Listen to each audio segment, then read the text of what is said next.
Mark Watts, the Executive Director of C40 Cities. He's in Sierra Leone. He's here to familiarize himself with the work of C40 Co-Chair and Mayor of Freetown, Yvonne Aki-Sawyerr. She's the Executive Director is actually in Sierra Leone, highlighting, his leadership in climate action and its role within the C40 Global Leadership Network. Now, we'll be hearing from him as well once again, because I know we've hosted the mayor here several times, and she spoke about what C40 is all about. But we'll get from them exactly what makes up the C40 cities and what are some of the conditions, for countries who have made it to this all-important group. So this morning, we have in the studio Mark Watts, the Executive Director of C40 Cities, and C40 Co-Chair, who is nobody else but the Mayor of Freetown, Yvonne Aki-Sawyerr. Good morning and welcome. Good morning. Morning, good morning. I'm starting off with you, Mark. Mayor na customer now. Okay. So now we there. Yes, exactly. So I'd like to hear from you exactly what C40 Cities is all about. Well, we're a network of 100 of the biggest, most influential cities in the world. So it's London and Paris and New York and Beijing, Tokyo, Rio de Janeiro. Freetown is one of our most famous members, I have to say, and Mayor Aki-Sawyerr is the elected co-chair of the organisation. And the idea is it's a group of cities that came together because they're all facing the impacts of climate change, climate breakdown, and you need a global response to solve this global challenge. So they bring themselves together, share ideas with each other so everybody can go at a faster pace, have a stronger voice in the world collectively. These cities together, about a quarter of the global GDP is produced in just these 100 cities, 600 or 700 million people. So a really powerful force if they come together. And then we as an organisation, we support cities to get better waste management, to have better public transport, to cope with rising heat, with flooding, with all the problems that we're seeing happening from climate change, and perhaps most importantly, in many places, help bring investment into cities that creates jobs, helps raise people's living standards whilst keeping emissions low and reducing pollution. The effect of climate change is no longer an abstract threat. It's actually here in front of us. We've experienced a lot of change in the climate, in the atmosphere. We've seen rising temperatures, we've seen flooding and all around. And oftentimes people might think that when it comes to climate issues, it's so much luxurious. It's got to deal with a lot of funds, and you need just the beautiful policies in place. But how do we ensure that some of these policies that the C40 cities are pushing for in combating climate change in different cities across the world, how does it reflect to the ground in these different countries? Well, I think that, yes, really the most important question, because the starting point for any action on climate change is it's got to be thinking about the long term, but it's got to deliver for people's immediate well-being. One of the reasons, in fact, that Freetown was invited to be a member of C40, and it's an organisation where you have to be invited in to be a member and then meet leadership standards to stay a member. So it's a very difficult organisation to become a member of and to stay a member of. One of the reasons that Freetown was invited was because of the Treetown programme, and there are lots of cities that are doing big tree planting programmes, but what we really noticed with Freetown was the way that it was really organised with communities, creating jobs so that people have got an incentive to look after those trees and help them grow, and thus the rate of survival of the trees was so high, but also bringing money into the local economy. So we start our work generally by looking at where there's an opportunity to create jobs or to improve people's immediate standards of living, but also to protect people, because the most fundamental thing that a mayor needs to do is give people a safe place to live. Madam Mayor, definitely he's talked about the Treetown, which is one of the initiatives you've seen through your office. And of course, you've also had the Transform Freetown. Now, the city it's like, it's a sprawling city wherein it's scattered. We have issues with building codes. We have issues with, putting things in place to get a city that will be dense, wherein you'll be concentrated to implement some of these policies. But how far has it been for you and Freetown? Well, thank you, Mark, and I think you've just made a very good point because you highlighted building codes, and building codes are probably further down the chain when it comes to that sprawl you just mentioned. The main reason for the sprawl is because we're having a big influx. We're experiencing an influx of people into the city.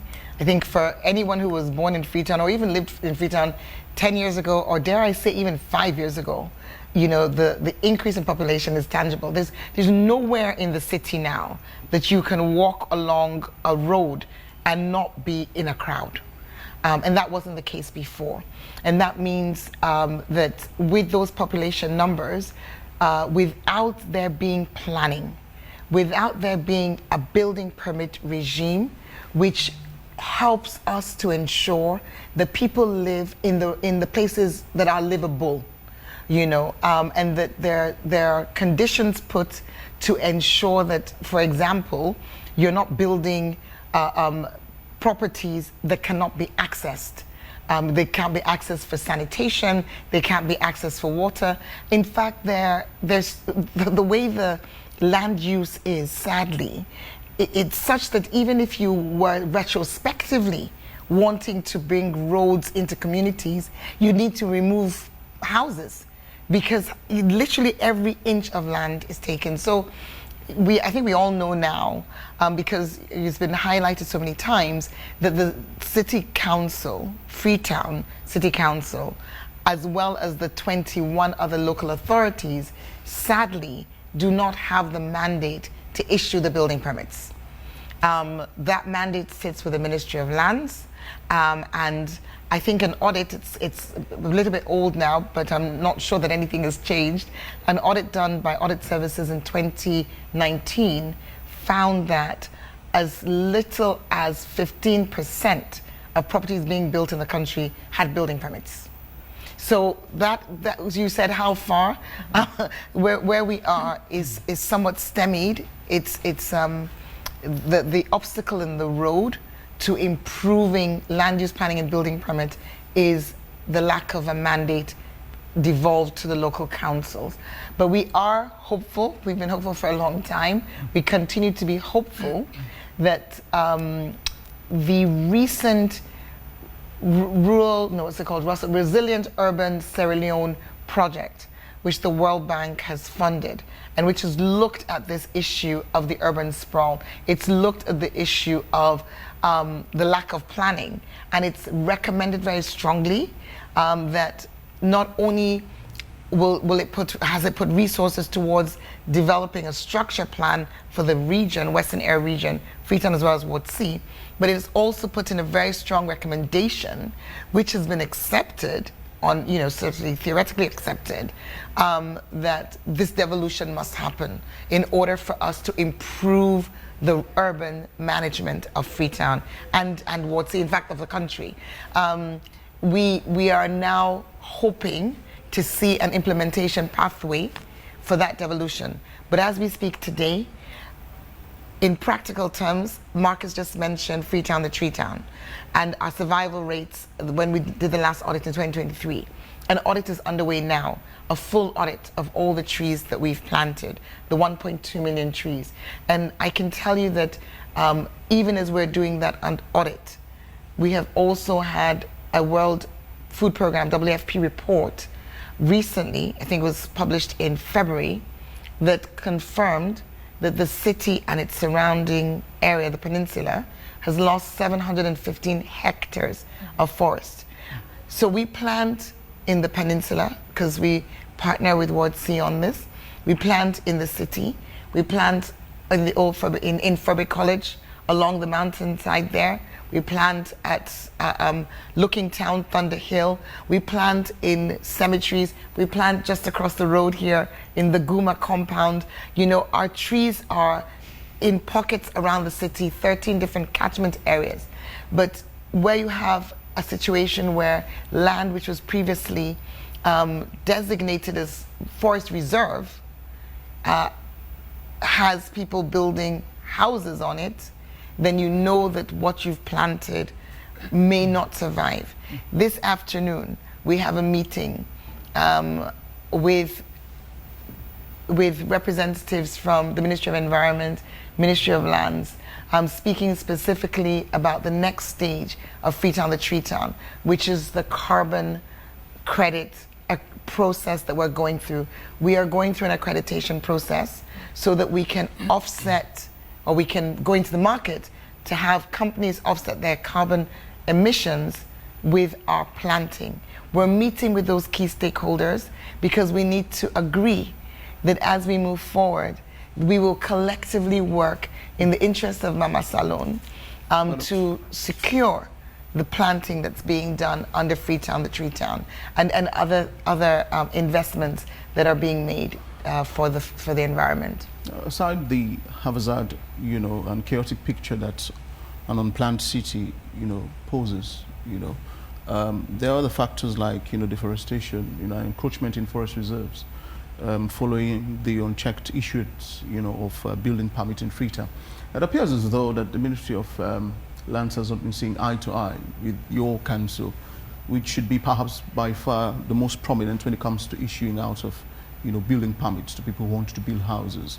This is, or could be seen as quite, retrogressive to the work you do, towards preserving the environment. Now you've joined the C40 Cities, which is a very, very creative and luminous, idea which perhaps could transform Freetown by 10 or 15 folds higher.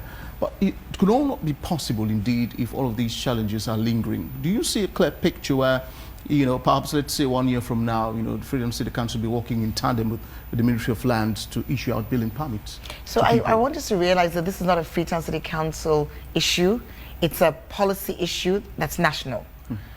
We're not in isolation. Kenema City Council, Bow City Council, Connaught City Council, McKinney City Council, none of them issue building permits in accordance with the current legislative practice, I'll not say framework. So I need us to depersonalize this. It's not between the Ministry of Lands and Freetown City Council. It is the current policy. And as I've said, the current policy has been reviewed, and there's a strong recommendation that it be changed, and that the building permits be devolved not just to council, but development control be given to all councils. So I do see progress. And where C40 Cities comes in is one of the big roles of C40 Cities is advocacy. And very recently, it was 2 years ago, at the COP 2 years ago, C40 Cities with Bloomberg and the government of UAE championed the signing of an agreement between national governments and city governments, country by country, in order for there to agree to collaborate more deeply. And I think Mark can say a few words on that, because Sierra Leone is a signatory to that agreement. It is. One of the founders, 75 countries have now signed that. So it's a commitment that when countries, national governments bring forward their new climate plans, which they all have to do under the Paris Agreement this year, and crucially when they're delivering them, they'll do them in partnership with all layers of government through the country so that it can accelerate action. And we know, when we look at our members, 75% of C40 cities are cutting emissions faster than their respective nation state. So if you give opportunity to city governments, in most cases they will be able to go faster because they run the direct services. So where we've seen countries really picking this up, Brazil, for example, which is hosting the climate talks this year, they've now got a presidential commission that brings together the president's office, some of the ministries. They've made a cities minister in the environment ministry as well as the cities ministry. Then they bring the mayors and the governors of the states all together to work through the plan and then how to deliver it. And then they've put a budget around that as well. There's a Green Resilient Cities programme that allows a national approach to delivering things like clean buses and waste management. So you've been here for a while, just a short while actually, but what are your impressions generally about Freetown? Well, what do you make of Freetown? I've only been here for a day and a little bit, but what is instantly obvious is just the dynamism here. We had a really extraordinary meeting last night with young environmental leaders, and I was just astonished at the scale of innovation with very small resources, often creating new eco briquettes for cleaner cooking, one group had created an app that will give early warning when flooding strikes or extreme heat strikes, so that we can avoid death. So, incredible innovation. I really noticed that. There's a lot of problems here as well. There's a lot of things to solve. Hearing yesterday about the new bylaw on waste management that's going through, that is so fundamental to have laws about how waste must be managed and universal collection and then management of it. And until, that's really the foundation of a sustainable city managing its waste. So I can see there's big issues, but there's a lot of dynamism and some incredible leadership, which is what has, really, Freetown is one of the most famous cities in the C40 network. I think because that combination of really significant challenges, but also incredible innovation and leadership. I just want to mention, pick up on what Mark said about dinner last night. So last night we had a dinner with youth activists in the city. In fact, it wasn't just the city, because a young man came up to me and said, I'm from Bo. I came all the way for this event. It was about 100 young people. And we as a city, one of the things that we do in the climate space, one of my priorities as a co-chair for C40 globally, is to elevate and amplify the role and importance of youth in fighting climate change. So there are two programs which we have run twice and continue to do. One is Students Reinventing Cities, which is a C40 funded program where we work with architecture students, give them a problem that is a city problem, and ask them to come up with solutions, green solutions. So the first one was a design, the first winner, I think, was the Atuga Stadium redesign that we now have a sort of a plan for. The second one, and the choice of what they design comes from us. So I've been very concerned, I remain concerned about persons with disability, and so we asked for a design for the shell facility that the United Polio Brothers and Sisters have been working on for a long time with very limited resources. So through the C40 network, we're able to bring architectural planning at no cost to solve a city problem, whilst giving the students access and exposure to professionals from other parts of the world. They're competing internationally. So there are other students around the world also doing that. So we had students who were runners-up, winners at the dinner. The other program that we have, which is in its second iteration, is the Bloomberg Youth Climate Fund, where in the first iteration, we were able to disperse $50,000 US to 9 groups, having between $1,000 and $5,000 each. And then now we're doing it another $100,000, and the applications are open. And what Mark was referring to is young people who have applied for this funding were able to do presentations yesterday and show us how they're using coconut husk to make briquettes, similar to what we're doing with the fecal sludge in King Tom, clean cooking to take the pressure away from cutting trees.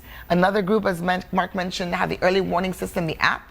Another group has set up the Freetown Youth Climate Council, which basically creates a platform for all youth working climate space. So these are practical interventions where, with the support of C40's, Bloomberg and other partners, we're able to work with young people, creating jobs, giving them sort of the space to amplify peer-to-peer learning, training, mentorship, and growth. So that's another element. And when you talk about the dynamism, I was blown away yesterday.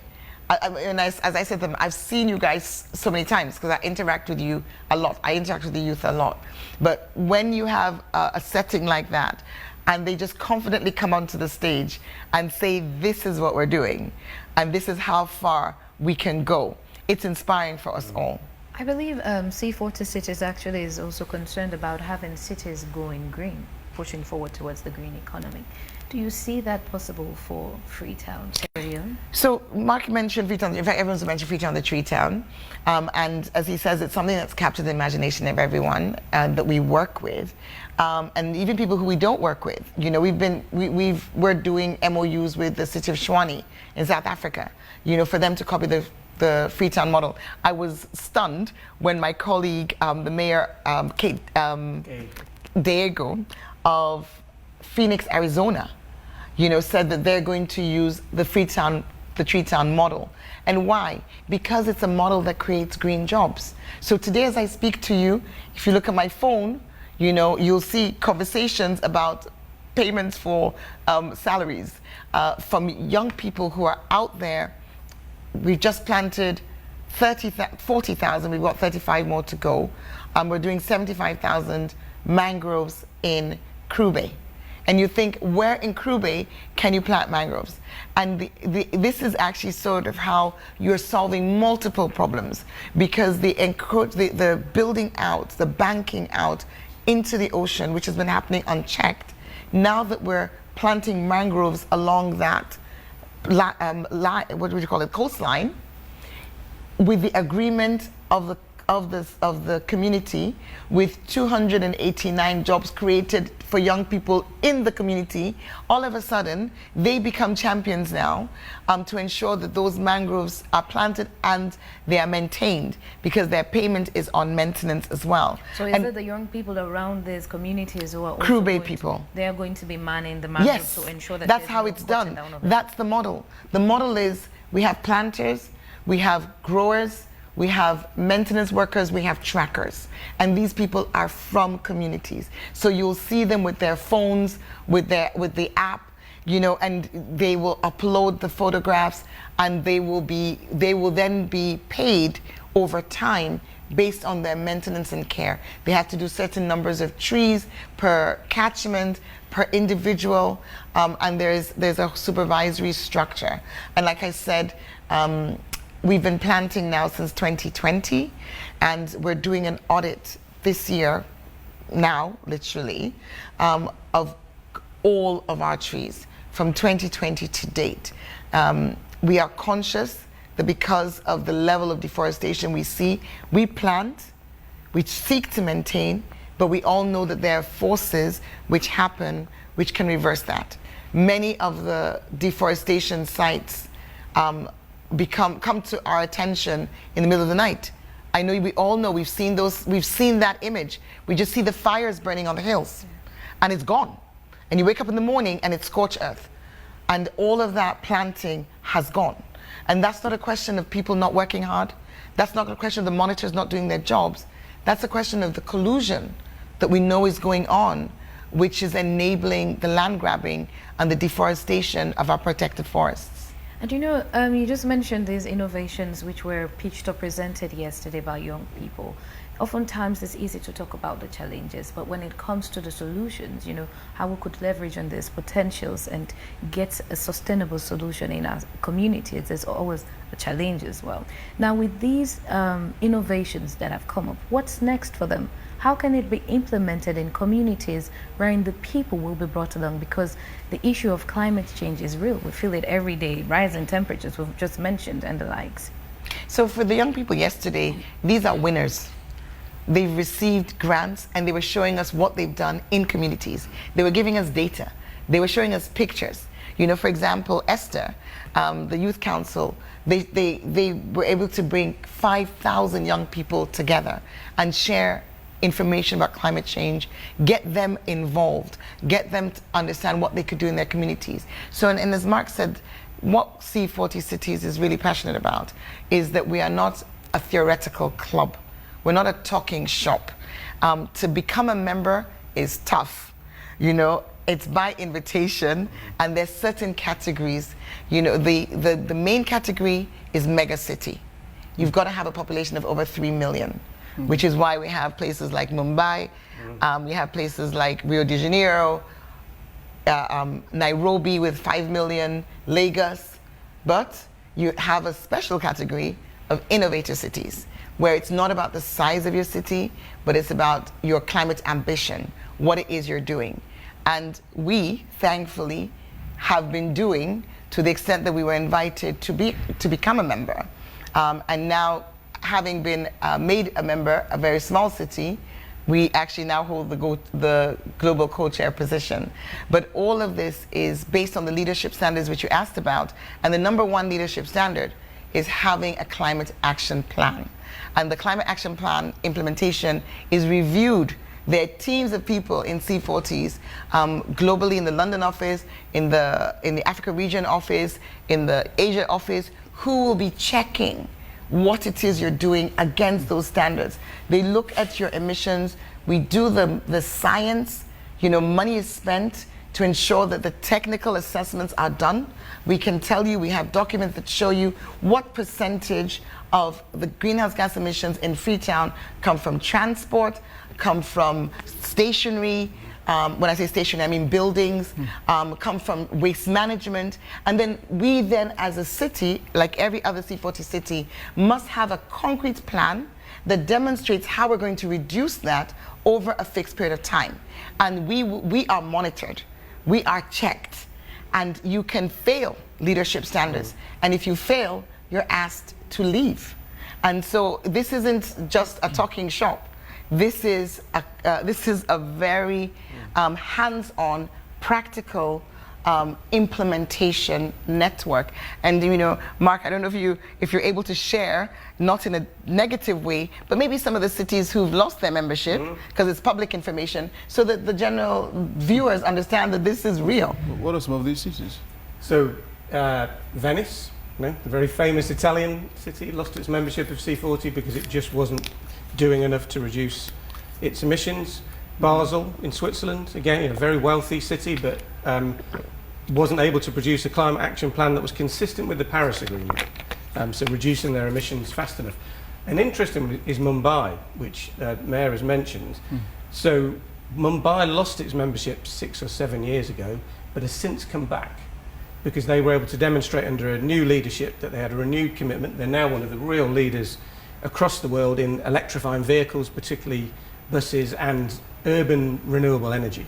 And so you've got that sort of, to be in this club creates a competition, but it's a race to the top, a race to be the best at giving the best for your citizens, the cleanest economy. And we fit that whole thing is there's driving everybody forward.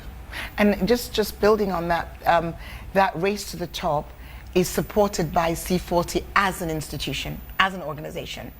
So it will help you build that climate action plan, but also find the resources to implement. So for us, in our transport emissions, the cable car is an answer to that. It's an intervention in our climate action plan to reduce the emissions from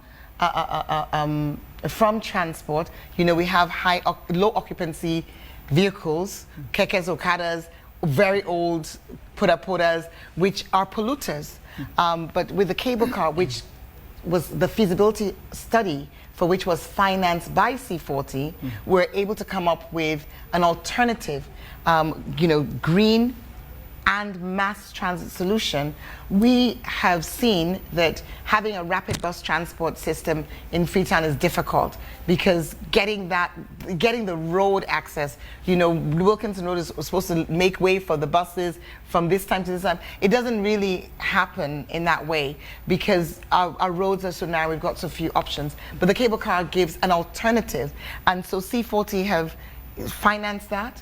That feasibility study. This morning we'll be having a meeting with government stakeholders where Mark will have an opportunity to continue to talk about that solution. We have funding that has already been put on the table. We need the government support, which we're very thankful we have. But where the gaps are, we have a partner that is looking to stand alongside us to help us close that gap, so that, because one of the things that C40 prides itself on is being market leaders. So whether it's the green shipping corridors, whether it's what's been done in Latin America, where the freight, so the big trucks, our container trucks that are moving from the city up country and down.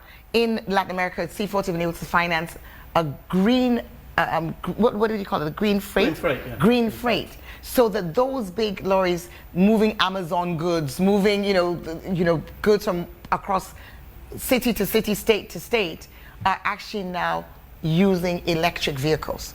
So these are very, very sort of cutting edge innovations in green technology green investment, green job creation that C40 prides itself on as leading. And it's a real honor for me to actually serve as co-chair, because I get to see a lot of what is happening in other parts of the world. I also see how our legislative frameworks constrain us, but seeing is the start of changing processes. And we've announced 2 new programs. Indeed. While I'm here, so we're announcing $100,000 for a heat stress program to support Freetown. You know, heat is becoming a really big problem, particularly for people working outdoors. So to first of all get the data, understand the health impacts of high temperatures, but then to educate people, to train people on how to cope with it. And then secondly, a clean air program, which is going to mean that we can have sensors right across the city that will measure the pollution in the air, understand where the hotspots are, enable policies to be put in place then to bring down the air pollution, which we know is one of the biggest killers of people around the world, but it's unseen. You don't realise it's happening. Quickly before Jones comes in, Madam Mayor, you mentioned again the cable car. You know, oftentimes when you make mention of the project, there's a certain set of people who will think when you mention the cable car, tomorrow morning when we wake, we they see the autopilot already up in the air. You know, a lot of times people you understood that. Understand that.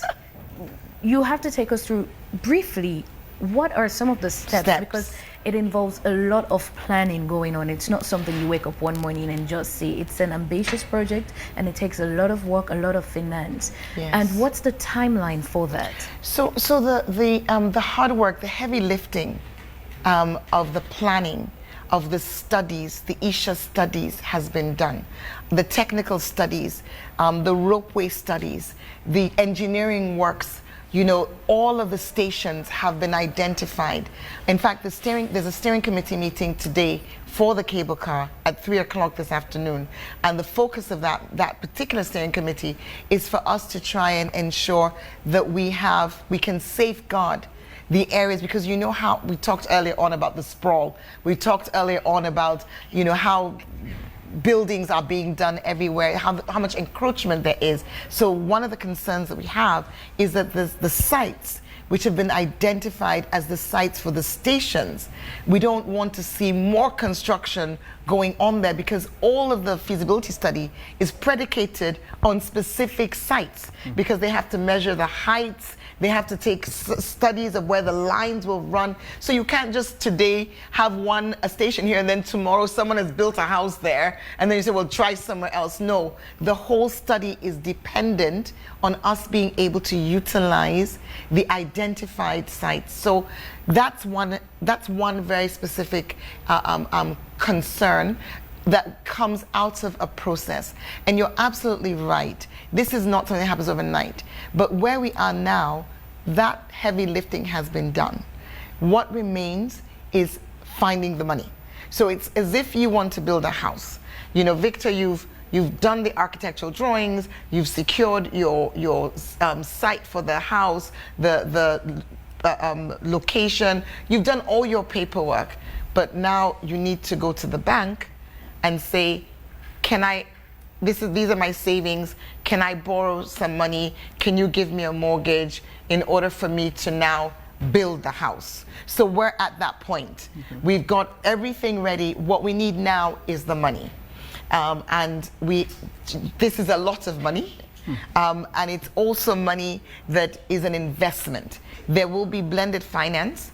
Some of it will be grant funding. But some of it will be a loan, some of it will be concessional. So the money that's actually on the table right now is a highly concessional loan for 50% of the total fund. And that needs now to be accepted by governments. The other elements of funding need to come forward. We need grant funding. So that's the work that's left. And that's work that I can't tell you will be done in 6 months or in 12 months. It could be done in 3 months. It could be done in 24 months. It requires that multi-level collaboration. We need the private sector, we need government, we obviously need ourselves, and thankfully we have C40 as a partner committed to working alongside, because in Latin America, in South America, Colombia, Medellin, Mexico City, Bogota. This has become a standard mode of transport, which is really, really effective, reduces greenhouse gas emissions, creates jobs, improves economic productivity. So we've seen that it's been done, and now we're looking to see, can this be the start of a wave in Africa? Other cities are doing feasibility studies. We don't want them to overtake us. You know, we don't want to have been the ones to start and then someone starts construction before we do. So we're doing everything we can to move the process along. The cable car projects will undoubtedly, cut down tremendously on carbon emission, which is something I've been talking about. I played a brief video for you the last time you were here. Yes. It's a documentary I did in December, and how ravenous, cardiovascular diseases have been on citizens of, Freetown particularly. But something I wanted to ask is, we are dealing with the timeline here, as Elizabeth asked, and I'm not sure, the clock is favoring you that much, irrespective of the fact that you want to make it quite rosy this morning. We have barely 3 years, for your perhaps tenure to end. You've risen to become a global champion, by the way, when it comes to discussing renewable energy, of these things. You're quite a formidable force to reckon with. But one thing that perhaps you don't have is time. Do you think in 3 years you can be able to complete this car cable project? Is it feasible? It is feasible, actually. It is feasible if we don't have any roadblocks. But on the other hand, legacy is not about only what you deliver. Okay. It's about what you make possible to be delivered. So whether or not it's done whilst I am mayor or it's done whilst the next mayor is in office, do you think they will what prioritize matters? it? Well, I think the transport challenge we have in Freetown is so severe that it would be quite strange for there to be a solution that would, cut travel time by 50% from Kisii ferry terminal to Government Wharf, and someone say, I'm not interested. I think, the way I approach everything is to give it my all, and to move it so far that it makes it easy for whoever has to pick it up. But I'm still very confident that, there is a great interest in us being able to deliver on this. Because one of the things about the climate crisis is that it's urgent. And our solutions also need to be urgent. Okay. We can't be talking about things. You're going to hear, Mark made mention, and you've heard me speak about the new bylaw. Yeah. It matured in Parliament yesterday. And we will very soon be coming to Freetonians with a massive physical campaign, not just a media campaign, but a physical campaign, boots on the ground, to amplify and amplify the bylaws and sensitize people about the bylaws and how the bylaws will facilitate the introduction of so many, or the filling of the gaps that we've had with waste management in the city. I said yesterday that we've seen a huge improvement, and now we've seen some level of decline because of the challenges that remain unaddressed, particularly around collection. The new bylaw is going to address that, and but it's also going to need Freetonians to change behaviors, because behavior change is the very start of improved sanitation. And improved sanitation is critical for reducing Freetown's greenhouse gas emissions, improving our health, and making our city a more attractive place for us to live in and for others to visit. Mark, lastly for me, you're here now. Freetown has joined the bandwagon with all big cities in the world. What perhaps formidable, changes do you see, going forward from your visit here today? Well, I can certainly see, I'm very pleased that we have been supporting the cable car project. We've put about $1 million into supporting that, because I can see in 24 hours it's absolutely needed. You've got to have a public... 24 hours? Well, you just trying to get around... 24 hours in Freetown, his experience. Okay. Just trying to get around the city. You could see you really need a public transport system, and as the Mayor said, cable cars really well tried and tested. Now, I think of it as a public luxury. I mean, imagine being able to go to work each day above the trees, looking down on the city. I mean, it's what everyone, you know, has a right to have that kind of start to their day. But I think also that the waste situation is, you know, that's really critical. We've been working in Accra in Ghana, sort of similar thing there, trying to supporting the city to formalise waste collection, enable the informal waste pickers to have properly paid jobs with health benefits, but also then getting proper management of that waste, transfer stations, and then capturing some of the energy from that mostly organic waste, which is a resource for the city that at the moment you just see is going up in smoke, but actually could be providing compost or energy. So I think there are those and many other things, and we C40 are very committed to Freetown. We're going to be here for the long term, supporting the city, as long as the mayor says the city keeps meeting those leadership standards. And so what are some of the key indicators that you use to track progress with regards to Freetown, I would say in particular, within the C40 network? So the standards are, first of all, it's having a climate action plan that's consistent with the International Paris Agreement, and then we measure and test that. So it's a fair system, so you work at the starting point of a city. So cities that are very wealthy have been producing huge amounts of emissions for a very long time. United States, Australia, some of the European cities have really big reduction targets, 60–70%. In Africa, it's more likely that cities, it's slowing the rate of increase as the economy develops, although actually Freetown has a slightly more ambitious targets here. Secondly, it's then we're measuring the delivery of the things that the city has said it will do to achieve those targets. So we're not imposing what any city does, but what the mayor has said she will do. We then look and say, is it being delivered? Is the first step happening on time? Is the second step? But then the other thing is about the collaboration, because that's what makes C40 work. It's sharing between cities. So what's really important is that senior city officials work with others around the world. We have all sort of networks on waste, on transport, on water, on heat, a chief financial officer network, so they participate in that.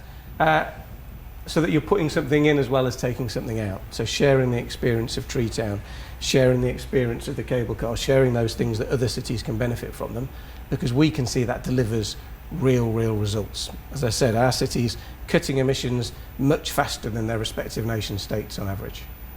Madam Mayor, when does your term end for the C40 co-chair? It's a 4-year term. 2 more left. 2 more left, yeah. So what do you aim to achieve at the end of the 2 years? Well, when you become a co-chair, you are asked to articulate your priorities. And I articulated 4. I set out 4 priorities. First was to seek increased financing for cities' climate action, particularly cities in the Global South. So that's something that the team in the Africa region, but mainly in the head office, in the co-chair's office, are committed to. So we engage development partners. We know there was meetings at the spring meetings of the World Bank.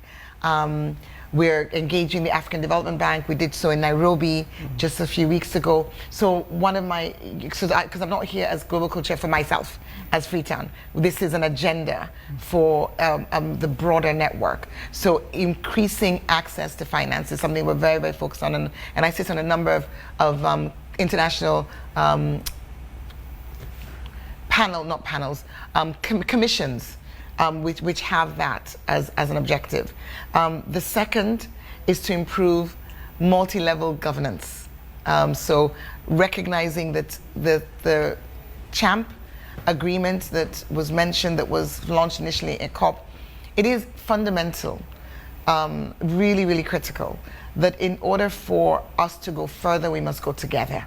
And although cities have been at the cutting edge, and you heard the statistics, 75% of cities are cutting emissions faster than their national governments, it is still imperative that we collaborate, or else we won't do as much as we need to in what is an urgent environment. So that is another of my priorities, to see an improvement in that, starting maybe with, even my own setting. And then the third is heat. As many of you would know, we hosted the first African Heat Summit earlier this year in February. I was the first to appoint a dedicated chief heat officer, because we've begun to understand, or we started to understand back, or I personally started to understand back in 2021 or thereabouts, the role that heat was playing in terms of health and loss of life within the context of the climate crisis, that wasn't really being understood or tracked, because it's quiet. Because I went to Miami and I was talking to the mayor there, and she was telling me the number of workers who pick fruits, in their orchards, who would be going for dehydration, kidney failure, and because of the outdoor work in the heat. And you think about our context, we have women, particularly our market women, sitting in the sun all day. And as those temperatures rise, and given the challenges with access to water, not everyone can just sit down casually and access a bottle of water. There are many people in our city for whom water is a luxury, but water is life. And in the heat, without water, you're talking about major health challenges, and pregnant women are particularly exposed to these. So beginning to understand this heat issue made that, for me as a co-chair, I made heat a priority. And C40s have really taken it up, because heat wasn't so much on the radar. And now there's investment going into it, there's advocacy going into it. So that's a legacy. That's something that I've been able to bring to the attention of many more cities. And finally, youth. As I said, the youth engagement yesterday is just part of a broader, it was a conversation that I had with the governance lead of Bloomberg that led to the creation of the Bloomberg Youth Climate Fund. And he said it when it was launched in COP27. Yeah, COP27. So that's what I'm looking to achieve. And of course, all of that at the global level, but drawing it down to impact lives here in Freetown. All right. Thank you very much. Mayor of Freetown, Yvonne Aki-Sawyerr, and of course Mark Watts, the Executive Director of C40 Cities. It was a pleasure having you both on set. Now we do have a message. Victor Jones, can you read that out? A couple of messages. The birthday message for CEO as we try to wrap up this session. Indeed. So I'm not sure you're aware. Our CEO is celebrating his birthday today. Oh, no, I didn't know. Yes. Happy birthday. Definitely. So would like to read out a message to him. Yes. On behalf of the entire Africa Young Voices, AYV Media Empire family, we want to wish our esteemed founder and CEO, Ambassador Anthony Navo Jr., a very special birthday. Your dedication, passion, and unwavering commitment to the AYV and our work across the world continue to inspire many. Indeed, we appreciate the Ambassador Navo Jr. Has dedicated his life to service of others, giving voice to young people and local communities across the world, and carrying out all his role with extraordinary grace, compassion, and humility. Ambassador Navo Jr. is our champion, and we could not be more proud of him. You're not just a boss, but also a mentor and a great friend, an extraordinary leader, visionary, and trailblazer. Of course, so we're wishing you good health, peace, prosperity, and boundless energy to lead our company to new success. Of course, we need all the energy we can Indeed. get. And definitely happy birthday to you, Ambassador Anthony Navo Jr.